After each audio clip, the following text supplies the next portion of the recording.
하나님의 말씀은 창세기 41장 37절에서 45절까지의 말씀입니다. 창세기 41장 37절에서 45절입니다.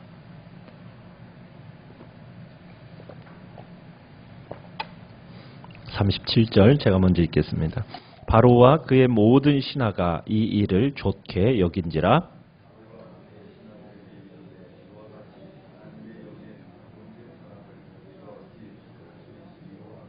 요셉에게 이르되 하나님이 이 모든 것을 내게 보이셨으니 너와 같이 명철하고 지혜 있는 자가 없도다.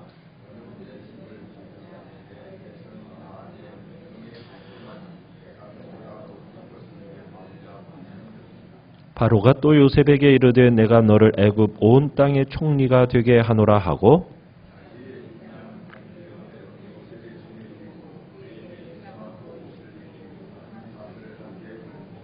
자기에게 있는 버금술에 그를 태우매 무리가 그의 앞에서 소리 지르기를 엎드리라 하더라. 바로가 그에게 애굽 전국을 총리로 다스리게 하였더라.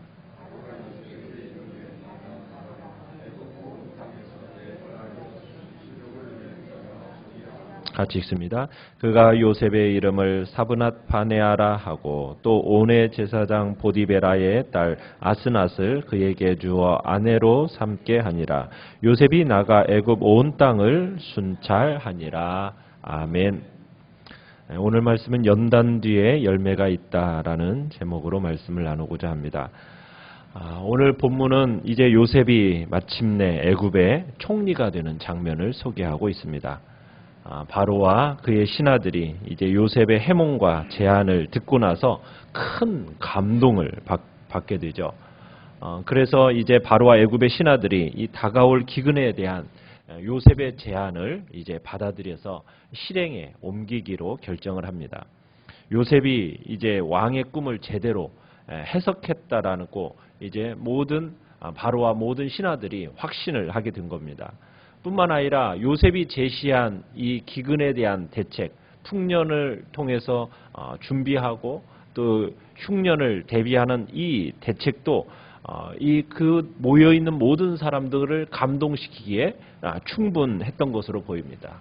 그리고 요셉이 이제 마치 모든 것을 사전에 철저하게 준비한 사람인 것처럼 마치 기가 막힌 이 프리젠테이션을 왕과 모든 신하들 앞에서 한 겁니다. 자, 이 요셉의 꿈, 그리고 요셉의 꿈의 해석, 그리고 기근에 대한 대비책, 이것에 감동한 바로가 그를 어떤 사람으로 인정하고 있습니까? 38절에 보면 뭐라고 그를 인정을 합니까? 이와 같이 하나님의 영에 감동된 사람을 우리가 어찌 찾을 수 있으리요? 하나님의 영에 감동된 사람이다라고 극찬을 합니다.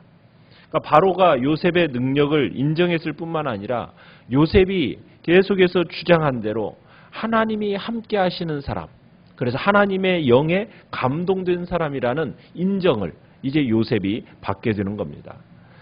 바로가 기근을 대비하기 위해서 애굽을 지배하도록 임명해야 할 사람이 어떠한 사람이라고 요셉은 얘기했습니까? 명철하고 지혜 있는 사람을 찾아서 다스리라 얘기했는데 그 명철하고 지혜 있는 자가 누구라고 이제 얘기하는 겁니까? 39절에 보니까 하나님이 모든 것을 내게 보이셨으니 너와 같이 명철하고 지혜 있는 자가 없도다 하면서 이제 요셉을 명철하고 지혜 있는 자, 명철과 지혜를 겸비한 자로 인정을 하고서 그런 자를 멀리서 찾을 필요가 없다는 거죠.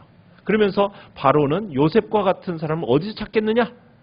그러면서 그를 애굽의 제2인자로 삼아서 나라의 모든 살림살이를 맡기겠다.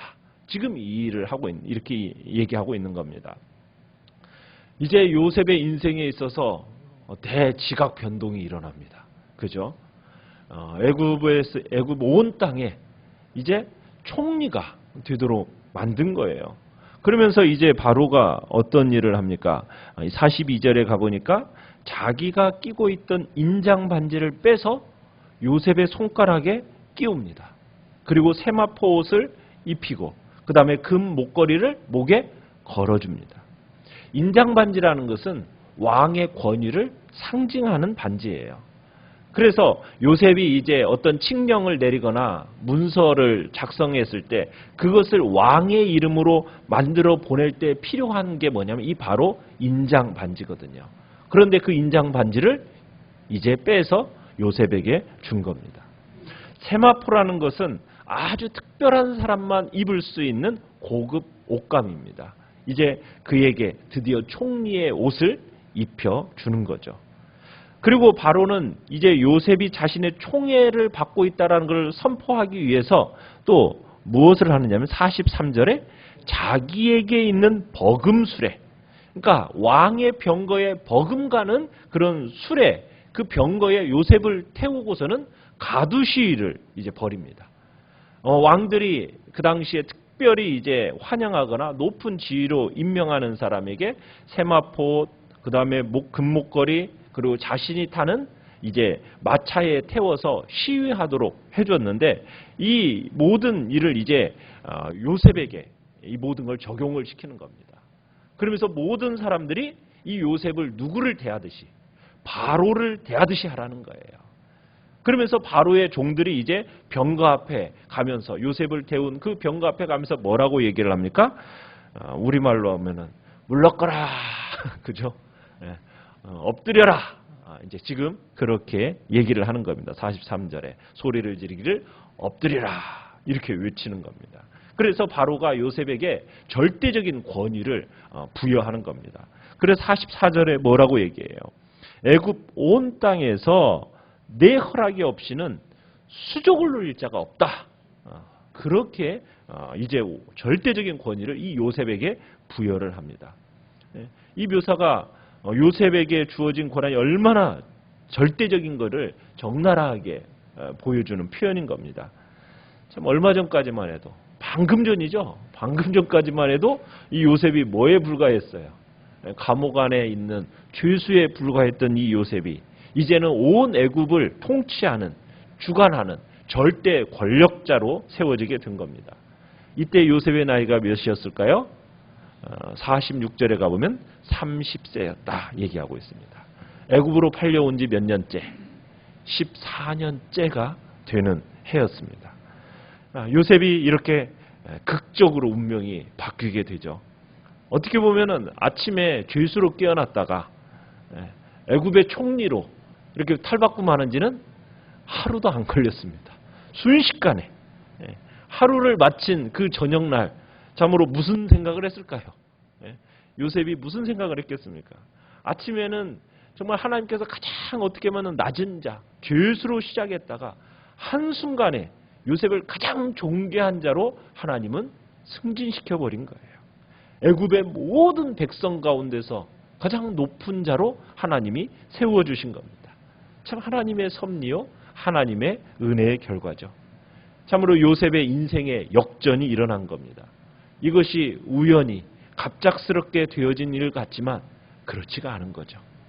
그 속에는 13년이라는 역경의 세월이 요셉에게는 있었고 그 가운데서도 하나님 앞에 그 마음의 순결을 끝까지 지키면서 그 충정을 지키고 신앙을 충직하게 보존해온 그 결과로 하나님께서 그 연단의 열매로 주신 복된 결과라는 사실입니다.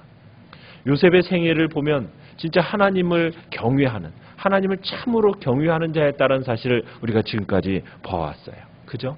극한 고난 가운데서도 하나님을 원망하거나 하나님 앞에 불평을 쏟아놓지 않고 더욱 하나님을 의지하면서 항상 자신보다 하나님의 영광을 드러내기 위해서 힘썼던 자, 그 사람이 바로 요셉인 거죠. 그래서 요셉을 가리켜서 하나님의 영에 의해 감동된 사람이다, 그렇게 인정받게 되고, 그리고 그 누구도 해석할 수 없었던 그 바로의 꿈을 해석하게 된 겁니다.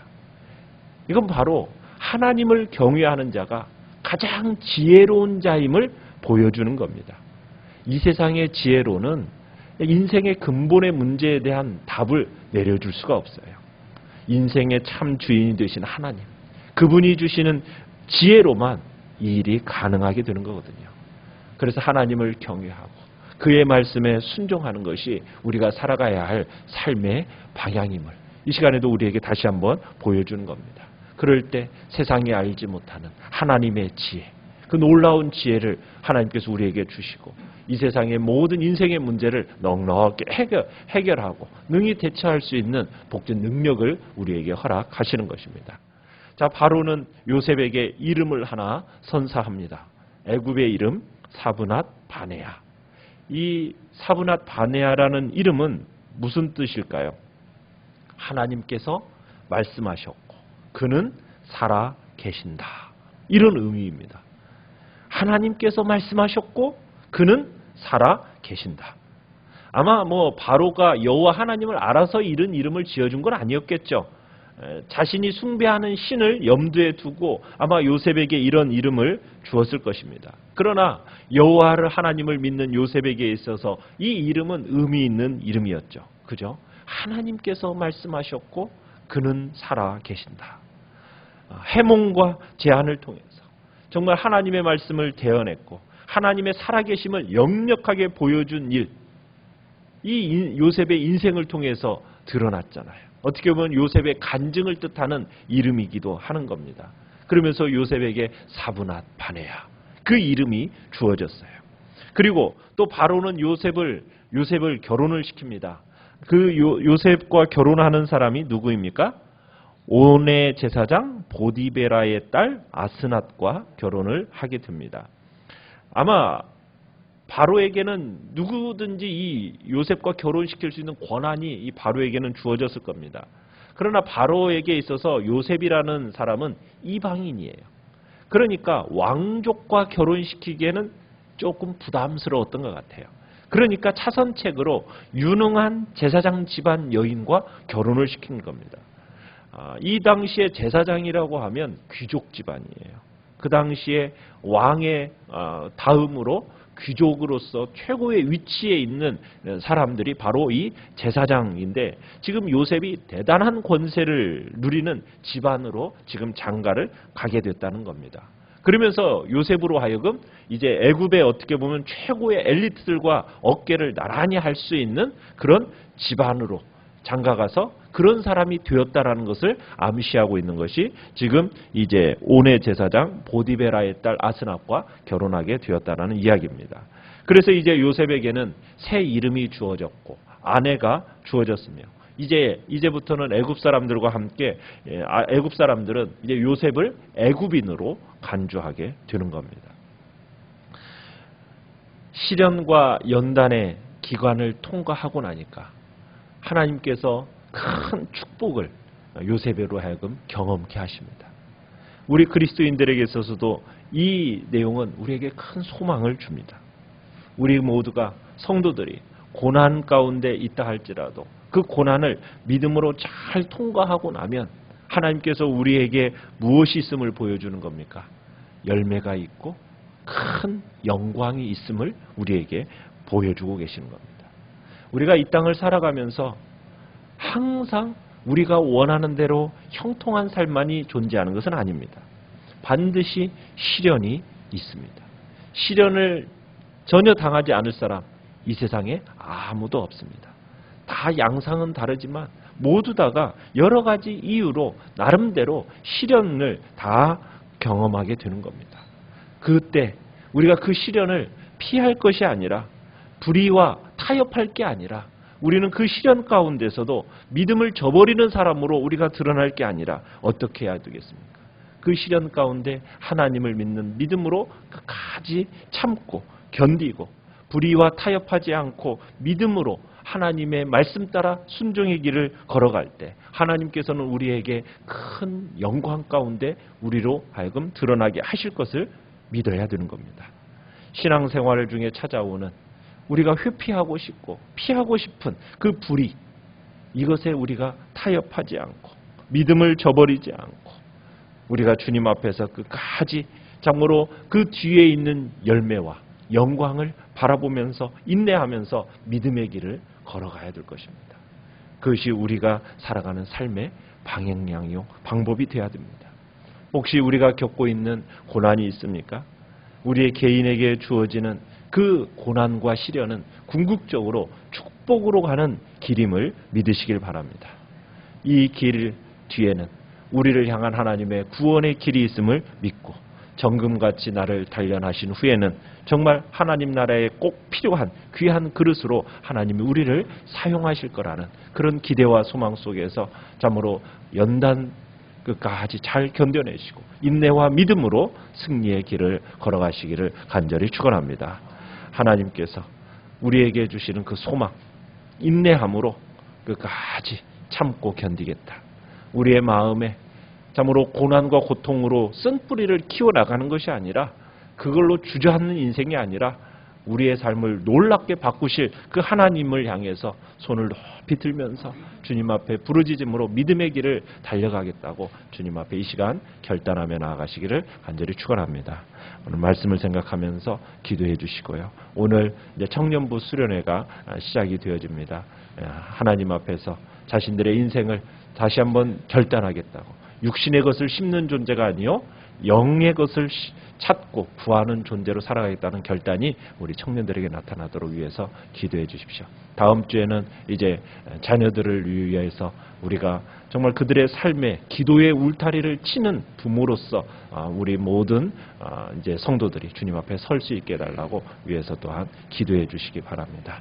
이 시간 기도 제목들 생각하면서 주여 우리 세 번 부르짖으면서 합심해서